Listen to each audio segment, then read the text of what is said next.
dana untuk ke sana. Betul. Itu masalah gitu. Masalah klasik. Nggak punya dana itu masalah klasik.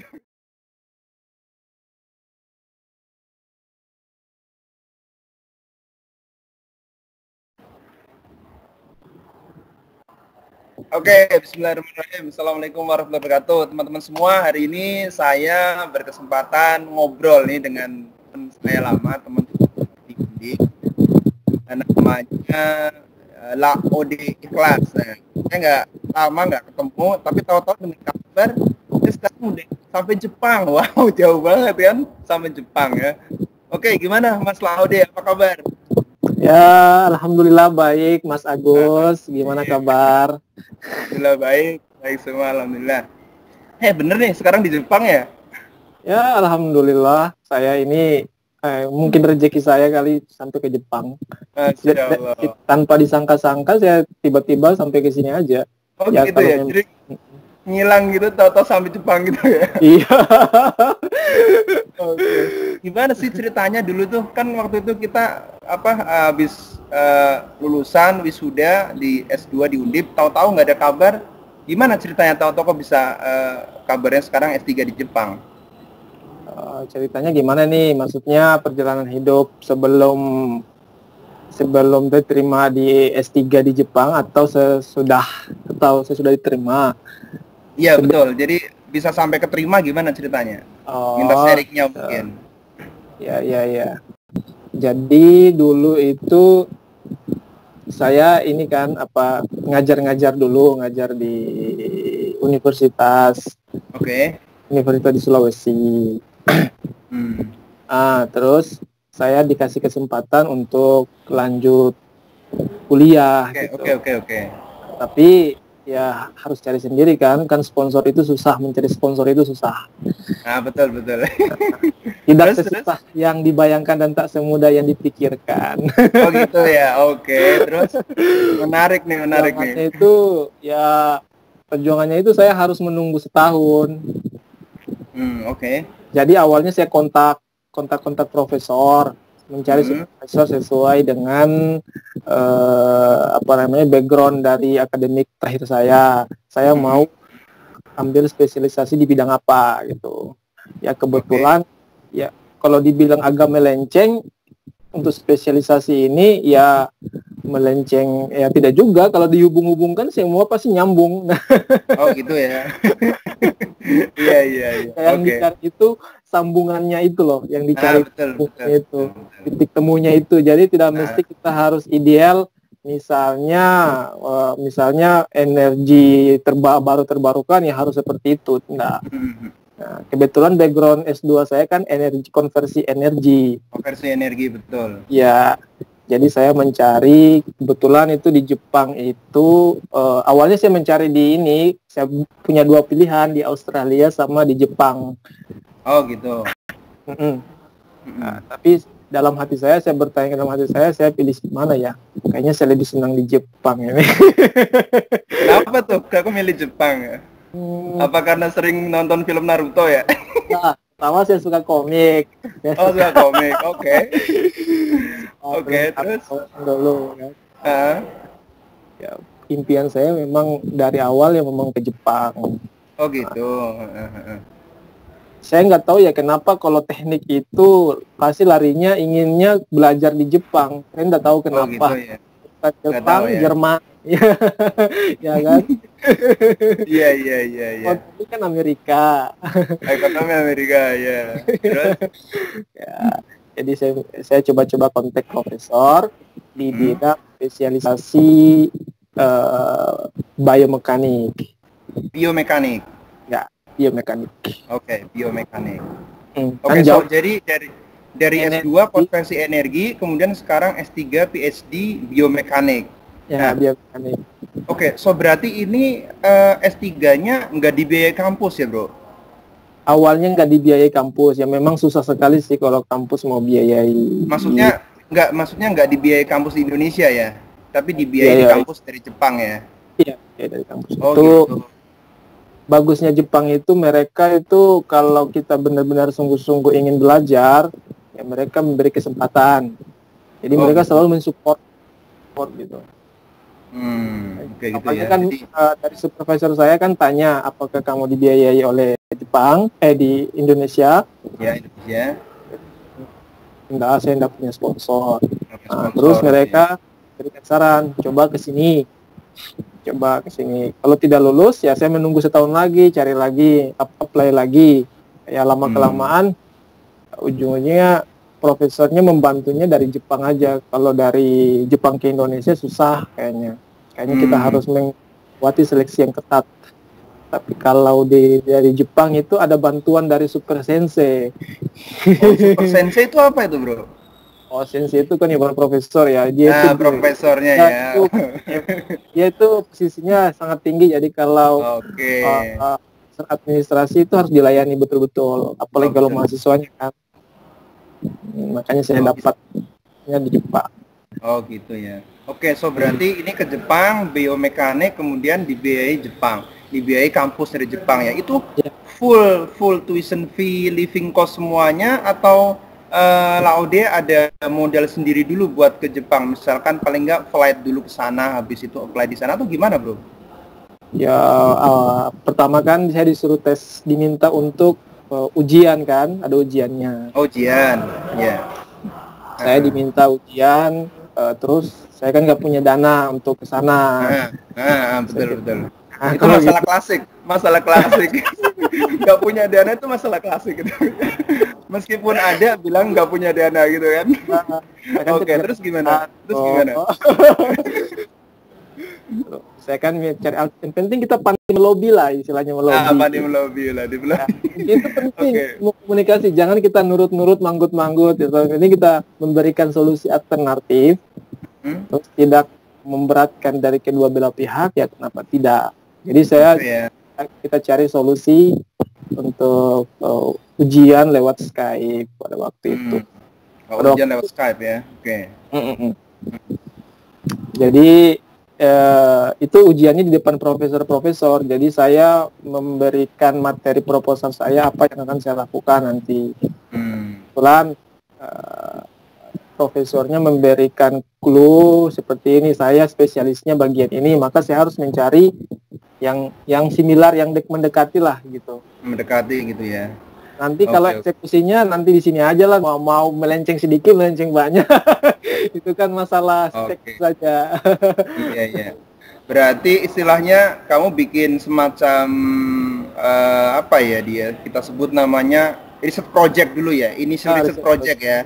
Initial research project, kemudian datang ke Jepang, kemudian presentasi di depan panel gitu ya, panel profesor. And then mereka lihat kelayakan dari proposal kamu ini oke nggak gitu kan ya? Ya, betul. Oke, dari presentasi itu sampai nunggu dapat keputusan oke Laude, go ahead, kita ada funding nih buat kamu, itu berapa lama nih? Cepat banget. Oh cepat? Wih, berapa lama tuh? Ya, saya kan mulai menjalin hubungan kontak itu sudah setahun, jadi setahun. Ya, ibaratnya saya udah tertunda gitu setahun. Jadi hubungan itu terbangun sudah sejak lama sebenarnya. Jadi anggaplah sudah kenalan lah, sudah saling percaya. Betul. Gitu. Terus istilahnya kan meskipun gagal kan kita tetap berusaha kan, sama-sama berusaha. Betul. Makanya profesornya berani ambil inisiatif untuk ujiankan saya di Indonesia. Kami bertemu di Indonesia pada saat itu. Oh, jadi profesornya datang terbang dari Jepun ke Jakarta atau ke Sulawesi? Ke Jakarta. Jadi jadi kalian berdua kencan di Jakarta nih ceritanya nih. Kencannya cuma mau mastiin aja supaya saya apakah benar-benar saya mau ke Jepang atau enggak gitu. Terus di situ kan lobby mulai lagi lobby. Mulai lagi jalan apa nanti? Oh ini gimana Prof, ini saya punya masalah ini gimana, pokoknya saya siap deh belajar gitu ya, mungkin gitu ya. Ya gitu seperti itu. Oke, itu menarik sekali ya. Jadi ini bisa menjadi inspirasi buat teman-teman yang mungkin sekarang lagi skripsi mau S2 gitu kan. Jadi ini bisa menjadi satu pembelajaran ya buat mereka. Jadi memang mencari funding di Indonesia itu ya saya bilang gimana ya, gampang-gampang susah, apa susah gampang, ini susah juga gitu kan. Oke. Terus sekarang udah semester berapa nih, Bro? Saya alhamdulillah sudah semester 5. Semester 5, oke. Ya. Jadi normatifnya kalau di Jepun tuh berapa semester ya? 6 semester atau 8 semester? Minimal 5. Minimal 5. Minimal 5. Oke, minimal 5 ya. Oke, minimal 5. Berarti udah mencapai minimal nih ya. Data Ya. udah banyak data ya. Insya Allah. Nah, terus kegiatannya tuh biomekanikal apa aja sih? Bikin apa aja di sana? Ya, kebetulan saya itu di lab itu apa ya? Saya itu satu-satunya dari foreign student dari Indonesia. Oh, begitu. Ya, dari terutama memang ada kesusahan sih karena di Jepang itu kebanyakan menggunakan bahasa Jepang. Jadi, mereka itu tidak fluent bahasa Inggris. Betul. Jadi komunikasi itu agak susah. Jadi pakai bahasa ini juga kan, bahasa apa namanya gitu, Batarsan gitu. Gitu ya. Ya. Oke. Kegiatannya apa aja di sana? Risetnya apa aja yang dilakuin itu? Buat apa? Ya. Buat apa? Risetnya itu kebetulan saya bukan diminta sih, setelah diskusi kan mencari titik temu dari proposal yang saya ajukan itu, yang proposal yang saya ajukan awal, ya ketemunya di sel epitelial pada paru-paru. Jadi sel di paru-paru. Ini gimana nih? Jadi dari konversi energi, ya kamu meneliti mesin, kemudian sekarang ke sel manusia maksudnya. Ya, jadi gini, berdasarkan literatur jurnal yang saya baca, dan buku-buku reference, di situ saya baru tahu bahwa saya kan mechanical engineering, teknik mesin kan? Iya. Sama, saya juga teknik mesin. Oke. Ternyata saya kan S1-nya dari mesin besar. Dulu itu S1 saya kan mesin ekskavator yang 18 silinder yang gedenya itu sampai lewat tinggi saya itu. Nah, kemudian S2 saya kan mesin kendaraan bermotor. Jadi dikit lagi. Sekarang ini mesin pada manusia. Oh, mesin pada manusia. Jadi kamu meneliti sel dalam manusia ya? Sel manusia. Oh, gitu. Sel itu ibarat mesin terkecil pada tubuh manusia. Jadi dalam itu ada namanya protein mitokondria. Mitokondria itu kan menghasilkan energi, pertukaran energi di dalam sehingga membuat sel itu hidup. Jadi saya meneliti tentang sel hidup, pergerakan sel hidup. Ya. Oh, ya. Tapi kamu sel itu ada kesulitan nggak kira-kira itu? Ada kesulitan nggak di sana? Dari ekskavator yang mesin kendaraan heavy duty vehicle, kemudian ke sepeda motor, kemudian sekarang ke sel itu. Ada kesulitan nggak itu? Semakin kecil. Iya, ada kesulitan nggak kira-kira? Kesulitannya itu pertama tantangannya apa tantangannya gitu? Tantangannya itu pertama itu basicnya kurang. Oke. Karena basic itu adalah sains biologi. Jadi, kita harus mampu bisa mengoperasikan mikroskop. Jadi itu susah sekali melihat sel itu kan harus pakai mikroskop dengan perbesaran mikro. Nah, terus? Tapi saya tidak menemukan kesusahan karena saya punya basic dulu di SMA, jadi saya tahu. Saya dulu SMA saya kan IPA, pelajari biologi. Itu sangat membantu ya, sangat membantu ya. Oke. Iya. Terus saya juga basicnya juga fisika, jadi tahu tentang gerak-gerak, tentang aliran. Jadi menurut saya tidak terlalu susah. Tapi tidak semudah juga yang kita bayangkan. Betul. Karena harus banyak membaca referensi. Terutama itu referensi karena saya kan ambil PhD-nya. Jadi benar-benar harus detail gitu. Orang bilang kan PhD itu kan minimal 4 tahun, kadang sampai 7 tahun baru bisa ketemu. Nah, ya memang kita mencari novelty-nya kan ya. Mencari novelty ya. Betul. Idealis yang Anda pikirkan. Oke, menarik sekali.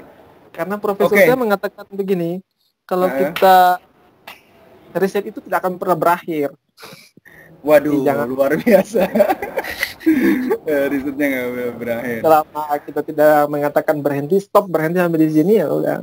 Terus akan berkembang terus memang gitu ya. Kita memang harus memberikan batasan kepada penelitian kita ya. Iya. Karena kalau kita nggak beri batasan, dia akan terus berkembang. Semakin kita intens, semakin menarik untuk terus dilihat gitu kan. Kemana-mana. Nah, betul. Kita memang dibatasi waktu gitu kan. Ya, ada waktu. Oke. Kemudian ini tantangannya. Sekarang kan seluruh dunia ya. Sekarang dalam masa pandemi, terutama tak terkecuali di Indonesia juga semua mahasiswa harus belajar di rumah. Saya di Malaysia juga belajar di rumah ya. Hanya yang menggunakan lab saja yang harus ke kampus. Di Jepang gimana, Bro? Di Jepang itu ya tidak jauh beda dengan yang ada karena seluruh dunia kan mengalami dampak yang sama selama masa pandemi ini. Nah, terutama dalam hal ekonomi mahasiswa, terus universitas juga sudah banyak mengalami kerugian juga karena kebanyakan libur. Apalagi di Jepang itu sistem penanggulangan bencananya itu benar-benar sangat disiplin dan teratur, apalagi dan ketat lah. Gitu. Oke. Sangat ketat ya. Di sini saja ada gejala sedikit, misalnya ada yang flu, influenza aja. Itu langsung kampus tutup libur sebulan. Jadi sekarang bisa jadikan modus dong. Jadi agak flu sedikit supaya nggak bisa masuk gitu ya. Itu tindakan kriminal. Jangan kriminal ya. Jangan ditiru ya, betul, jangan ditiru. Memang kita nggak boleh seperti itu. Jadi upayakan kita selalu sehat kan ya. Dan kita harus jujur pada diri kita sendiri. Kalau memang kita nggak sehat, kita jangan keluar rumah, kita jangan ke kampus gitu kan. Supaya diri kita tetap sehat, yang lain teman-teman kita di sekitar kita juga sehat. Ya, Oke. Kemudian saya mau tanya lagi, kira-kira ada pesan-pesan nggak nih buat adik-adik mahasiswa kita di Indonesia yang sekarang sedang menjalani skripsi begitu, mungkin pengen kuliah lagi. Kira-kira motivasi apa yang bisa Laude bisa share kepada mereka nih? Ya untuk adik-adik itu, bagi saya itu yang penting itu motivasi. Harus pandai.